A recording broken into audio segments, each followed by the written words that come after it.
നമസ്കാരം. തേങ്ങാ സമ്മന്തി എങ്ങനെയാണ് ഉണ്ടാക്കുന്നതെന്ന് നോക്കാം. ഈ തേങ്ങാ സമ്മന്തി ഉണ്ടാക്കി കഴിഞ്ഞാൽ ഇതിനെ ഫ്രിഡ്ജിൽ തന്നെ വെക്കണം. 1 മാസം വരെയൊക്കെ പുറത്ത് വെച്ച് നമുക്ക് യൂസ് ചെയ്യാം. അത് കഴിഞ്ഞിട്ട് ഇതിനെ ഫ്രിഡ്ജിൽ തന്നെ വെക്കണം. സമ്മന്തി ഉണ്ടാക്കുന്നതിന് വേണ്ടിയിട്ട് ഞാൻ വിളഞ്ഞ ഒരു തേങ്ങ ചിരണ്ടി എടുത്തതാണ്. നല്ലതായിട്ട് വളഞ്ഞ തേങ്ങ വേണം ഇതിന് ഉപയോഗിക്കാനായിട്ട്. തേങ്ങയിലിട്ട് ഇളക്കുന്നതിന് വേണ്ടിയിട്ട് ഒരു നുള്ളു കുരുമുളക് എടുത്തിട്ടുണ്ട്. പിന്നെ 3-4 വറ്റൽമുളക്, നല്ല ഒരു കഷ്ണം ഇഞ്ചി, അതിങ്ങനെ മുറിച്ച് വെച്ചേക്കുന്നതാണ്. ഇത്രയും എടുത്തിട്ടുണ്ട്. ഇനി അടുപ്പത്ത് വെച്ച് ഇത് നന്നായിട്ട് ഫുൾ തീയിൽ ഇളക്കുക.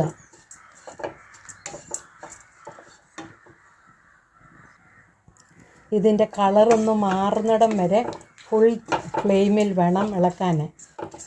ഇളക്കുന്ന സമയത്ത് കൈ വിട്ട് അതൊന്ന് നിർത്തരുത്. കണ്ടിന്യൂസ് ഇളക്കിക്കൊണ്ടിരിക്കണം. കൈ എടുക്കാതെ തന്നെ ഇളക്കണം. ഇതിൻ്റെ പൊടിയൊക്കെ അടിക്കുള്ളത് എളുപ്പം കരിഞ്ഞു പോകാനുള്ള സാധ്യതയുണ്ട്. അതുകൊണ്ട് നല്ലതായിട്ട് ഇളക്കിക്കൊണ്ടിരിക്കണം. ഇപ്പോൾ തേങ്ങയുടെ കളറൊക്കെ മാറി തുടങ്ങി. ഇതിലേക്ക് 3-4 തണ്ട് ഫ്രഷ് കരിയാപ്പില ചേർക്കാവുന്നതാണ്. എന്നിട്ട് നന്നായിട്ട് ഇളക്കുക.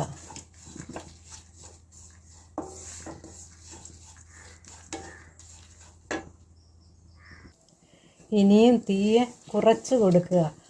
ഫ്ലെയിം ഒന്ന് കുറയ്ക്കുക. സ്ലോയിലല്ല, മീഡിയത്തിലാക്കിക്കൊണ്ട് വീണ്ടും ഇളക്കുക. കൈ എടുക്കാതെ ഇളക്കിക്കൊണ്ടിരിക്കുക. നല്ല ഗോൾഡൻ ബ്രൗൺ കളറായി. ഇതിനി ഓഫ് ചെയ്ത് 1 മിനിറ്റും കൂടി ഇളക്കിക്കൊണ്ടിരിക്കുക. അല്ലെങ്കിൽ അടിക്ക് പിടിക്കാനുള്ള സാധ്യതയുണ്ട്, കരിയാനുള്ള സാധ്യതയുണ്ട്. അതുകൊണ്ട് ഓഫ് ചെയ്തിട്ട് 1 മിനിറ്റും കൂടി ഇളക്കുക.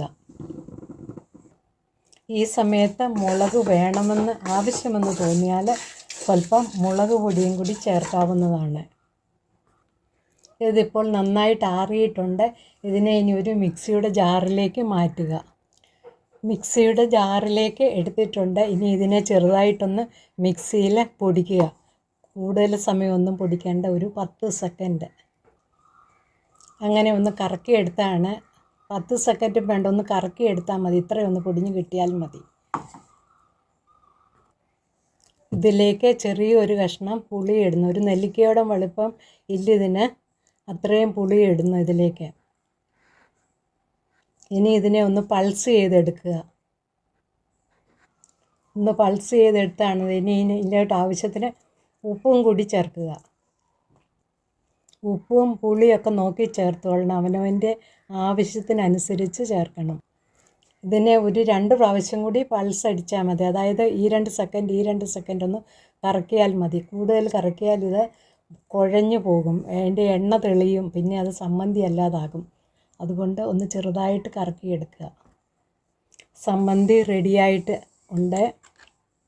നല്ല പൊടിയായിട്ട് തന്നെ കിട്ടി.